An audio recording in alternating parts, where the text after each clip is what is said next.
అందరికీ నమస్కారం. నా పేరు శ్రీనివాస్. మీరు చూస్తున్నారు Srinu social connect YouTube channel. Friends, ఒక మంచి టాపిక్తో మీ ముందుకైతే వచ్చా. లైక్ చేసి సపోర్ట్ అయితే చేయండి. ఇంకా మంచి మంచి వీడియోస్తో మీ ముందుకైతే వస్తా. నా వీడియోస్ నచ్చితే సబ్స్క్రైబ్ చేసి సపోర్ట్ అయితే చేయండి. ఇక లైక్ చేయకుండా టాపిక్లోకి అయితే వెళ్ళిపోదాం.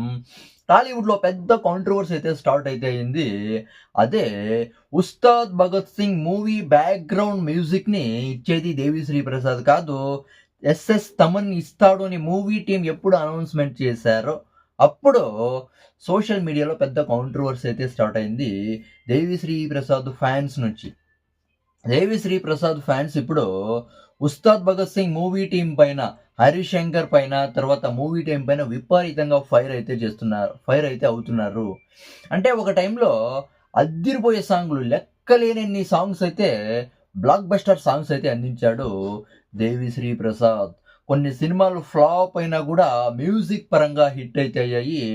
అలాంటి టాలెంట్ దేవిశ్రీ ప్రసాద్ది. కానీ ఇప్పుడు లెక్కలేని ఫిల్మ్స్ అయితే చేశాడు కాబట్టి ఎవరి టాలెంట్ అయినా కొన్ని రోజులు పెరుగుతుంది. దాని తర్వాత పీక్ స్టేజ్కి పోతుంది. ఆ పీక్ స్టేజ్ని కూడా దేవిశ్రీ ప్రసాద్ అయితే చూశాడు. కానీ ఇప్పుడు వస్తూ వస్తూ దేవిశ్రీ ప్రసాద్ బ్యాక్గ్రౌండ్ మ్యూజిక్లో బస్ అయితే తగ్గిపోతుంది, టాలెంట్ అయితే తగ్గిపోతుంది అని అయితే మనకైతే తెలుస్తుంది. ఇది నిజంగానే తెలుస్తుంది, అవునా కదా? అంటే మూవీ టీం ఏం ఆలోచిస్తారు చెప్పు? ముందుగా Ustaad Bhagat Singh movie team Devi Sri Prasad music director అయితే అనౌన్స్ అయితే చేశారు. 2 సాంగ్స్ కూడా రిలీజ్ అయితే చేశారు.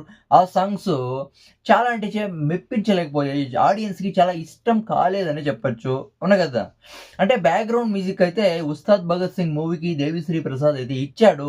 ఆ బ్యాక్‌గ్రౌండ్ మ్యూజిక్ హరీష్ శంకర్‌కి, తర్వాత మూవీ టీమ్‌కి అయితే ఇష్టం అయితే కాలేదు. అందుకే ఎస్ఎస్ తమన్ అయితే పెట్టాడు. ఎస్ఎస్ తమన్ ఉస్తాద్ భగత్ సింగ్ మూవీకి బ్యాక్గ్రౌండ్ మ్యూజిక్ ఇస్తాడని మూవీ టీం అయితే అనౌన్స్ అయితే చేశారు. ఇది కరెక్టా రాంగ్ అంటే, ఒక యాంగిల్లో చూస్తే ఇది కరెక్ట్ అనిపిస్తుంది. ఇంకో యాంగిల్లో చూస్తే ఇది రాంగు. ఇది దేవిశ్రీ ప్రసాద్‌కి చేసిన అవమానం అని అయితే అనిపిస్తుంది. ఇప్పుడు దేవిశ్రీ ప్రసాద్ ఉస్తాద్ భగత్ సింగ్ మ్యూజిక్ డైరెక్టర్ అందరికీ తెలుసు. అంటే ఇప్పుడు సినిమా రిలీజ్ అయిన తర్వాత దేవిశ్రీ ప్రసాద్ మ్యూజిక్ సరిగ్గా ఇవ్వలేదు, బీజీఎం సరిగ్గా ఇవ్వలేదు అని తెలిసినప్పుడు ఫ్యాన్స్ అయితే తిడతారు. ఫ్యాన్స్ నుంచి ఒక లెక్కలో చెప్పాలంటే, అంటే సినిమా బాగలేదు అనే న్యూస్ కూడా వచ్చేస్తుంది. సినిమా బాగున్నా కూడా బ్యాక్గ్రౌండ్ మ్యూజిక్ బాగలేదంటే దేవిశ్రీ ప్రసాద్ నుంచినే ఈ సినిమా చెడిపోయింది అనే న్యూస్ కూడా రావచ్చు, అవునా కదా? ఎన్నో కోట్లు ఖర్చు పెడతారు. అలాంటిది డీఎస్పీ సరిగా మ్యూజిక్ ఇవ్వలేదు కాబట్టి, దేవిశ్రీ ప్రసాద్ని పక్కన పెట్టేశారు కాబట్టి, ఇది అంటే మ్యూజిక్ సరిగా ఇవ్వలేదు, బీజిఎం సరిగా ఇవ్వలేదు, అందుకే పక్కన పెట్టారు అని అందరికీ అర్థమైతే అవుతోంది. ఈ యాంగిల్లో చూస్తే ఇది కరెక్టే. కానీ ఒకసారి Ustaad Bhagat Singh background music director Devi Sri Prasad announce చేసిన తర్వాత మధ్యలో సాంగ్స్కి దేవిశ్రీ ప్రసాద్ మ్యూజిక్ ఇచ్చేశాడు. ఇప్పుడు బీజిఎం తమన్ ఇస్తాడు, ఎస్ఎస్ తమన్ ఇస్తాడంటే ఎవరికైనా అవమానం అయితే జరుగుతుంది. ఇప్పుడు డిఎస్పీకి అవమానం అనే చెప్పొచ్చు, అవునా కదా? అంటే డిఎస్పీ సరిగా బ్యాక్గ్రౌండ్ మ్యూజిక్ ఇవ్వట్లేదు అని చాలా మందికి అయితే తెలుస్తుంది. వస్తా ఆఫర్స్ అయితే తగ్గిపోతాయని చెప్పొచ్చు. ఇది దేవిశ్రీ ప్రసాద్కి అవమానం అనే చెప్పొచ్చు. అలాంటి మ్యూజిక్ డైరెక్టర్ ఎలాంటి హిట్స్ ఇచ్చాడు. మ్యూజిక్ పరంగా సినిమాలు ఫ్లాప్ అయినా కూడా మ్యూజిక్ పరంగా చాలా హిట్స్ అయితే ఇచ్చాడు. అద్దిరిపోయే బ్లాక్ బస్టర్ సాంగ్స్ అయితే ఇచ్చాడు. అలాంటి మ్యూజిక్ డైరెక్టర్ని మీరు పక్కన పెట్టేస్తారా అని దేవిశ్రీ ప్రసాద్ ఫ్యాన్స్ అయితే ఫైర్ అయితే అవుతున్నారు. ఇప్పుడు శ్రీను వైట్ల ఉన్నాడు, వివి వినాయక్ ఉన్నాడు. ఒక టైంలో వీళ్ళ డైరెక్షన్ అంటే పడి తెచ్చేవాళ్ళు, అవునా కదా? కానీ ఇప్పుడు వాళ్ళలో పస అయితే తగ్గిపోయింది. వాళ్ళకైతే ఆఫర్స్ అయితే రాలేదు. వాళ్ళ సినిమాలు వచ్చినా కూడా ఎవరు చూడరు, అవునా కదా? ఏ మ్యూజిక్ డైరెక్టర్ అయినా అంతే, ఏ డైరెక్టర్ అయినా కూడా అంతే. వస్తూ వాళ్ళ టాలెంట్ అయితే తగ్గిపోతుంది.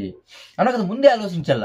దేవిశ్రీ ప్రసాద్ సరైన మ్యూజిక్ ఇస్తాడా లేదా అని ముందుగానే టీం ఆలోచించాల, అవునా కదా? బీజిఎం సర్లేదు మధ్యలో తీసేస్తే ఇది ఒక లెక్కలో చెప్పాలంటే దేవిశ్రీ ప్రసాద్కి అవమానం అని చెప్పచ్చు. ఒక యాంగిల్లో చూస్తే, ఇంకో యాంగిల్లో చూస్తే సినిమా బ్యాక్గ్రౌండ్ మ్యూజిక్ బాగలేదు కాబట్టి పక్కన పెట్టిండేదే మేలు. అంటే సినిమా రిలీజ్ అయిన తర్వాత ఆడియన్స్ చెప్తారు బ్యాక్గ్రౌండ్ మ్యూజిక్ బాగలేదు, దేవిశ్రీ ప్రసాద్ని అప్పుడు తిట్టే కన్నా, అవునా కదా? దేవిశ్రీ ప్రసాద్ని ఇప్పుడే పక్కన పెట్టినదే మేలు అయితే ఒక యాంగిల్లో అయితే అనిపిస్తుంది, అవునా కదా? దానికి ముందు పుష్ప టూ టైంలో కూడా ఇలానే దేవిశ్రీ ప్రసాద్ని అయితే అవమానించారు. అంటే పుష్ప 2కి మ్యూజిక్ డైరెక్టరు దేవిశ్రీ ప్రసాద్, కానీ బీజిఎం అందించింది ఎవరు? అది సిఎస్ శ్యామ్. నెక్స్ట్ లెవెల్లో అయితే ఉంది బీజిఎం. పుష్ప 2 బీజిఎం నెక్స్ట్ లెవెల్లో అయితే ఉంది. అప్పుడు కూడా దేవిశ్రీ ప్రసాద్ని పక్కన పెట్టారు. పుష్ప 2కి బీజిఎం సరిలేదు అని దేవిశ్రీ ప్రసాద్ని అయితే పక్కనైతే పెట్టారు. మెగా ఫ్యామిలీకి లెక్కలేని ఫిల్మ్స్ ఇచ్చాడు. పవన్ కళ్యాణ్కి, చిరంజీవికి, అల్లు అర్జున్కి లెక్కలేని ఫిల్మ్స్ అయితే చేసి పెట్టాడు. కానీ ఇప్పుడు టాలెంట్ వస్తూ వస్తూ తగ్గిపోతుంది కాబట్టి డిఎస్పిలో కూడా పస్ అయితే తగ్గిపోతుంది కాబట్టి ఇప్పుడు డిఎస్పికి ఛాన్సెస్ తక్కువ ఉన్నాయి. అది కాకుండా బ్యాక్‌గ్రౌండ్ మ్యూజిక్ కొంచెం లో లెవెల్‌లో వస్తుందని చాలామంది అయితే కామెంట్స్ అయితే చేస్తున్నారు. అవునా కదా! ఇంకో విషయం ఏమంటే ఆల్రెడీ 'హరీష్ శంకర్' తర్వాత 'దేవిశ్రీ ప్రసాద్' కొన్ని వీడియోస్‌లో ఏమని చెప్పారంటే 'ఉస్తాద్ భగత్ సింగ్' బ్యాక్‌గ్రౌండ్ మ్యూజిక్ అంతా కంప్లీట్ అయితే అయిపోయింది. ఆల్మోస్ట్ కంప్లీట్ అయిపోయింది అని అయితే వీడియోస్ అయితే రిలీజ్ అయితే చేశారు. కానీ ఇప్పుడు ఎస్ఎస్ తమన్ ఇస్తాడు అని చెప్పే టైంకి అందరికీ డౌట్ అయితే వస్తుంది. అదేంటి ఆల్మోస్ట్ కంప్లీట్ అయింది అని చెప్పారు. ఇప్పుడేంటి దేవిశ్రీ ప్రసాద్‌ని పక్కన పెట్టేసి తమన్‌కి ఛాన్స్ ఇస్తున్నారని ఆ వీడియోస్ అయితే షేర్ అయితే చేస్తున్నారు. చూడండి ఎలా మారిపోయిందో. అవునా కదా! ఇంకా దేని గురించి మీరేమనుకుంటారో కామెంట్ అయితే చేయండి. ఇప్పుడు దేవిశ్రీ ప్రసాద్‌ని 'ఉస్తాద్ భగత్ సింగ్' బ్యాక్‌గ్రౌండ్ మ్యూజిక్ నుంచి తప్పించారు కదా! ఇది కరెక్టా కాదా మీరేమనుకుంటున్నారో కామెంట్ అయితే చేయండి. నా ఎక్స్‌ప్లనేషన్ నచ్చితే సబ్స్క్రైబ్ చేసి సపోర్ట్ అయితే చేయండి. లైక్ చేయండి. సపోర్ట్ అయితే చేయండి. By by.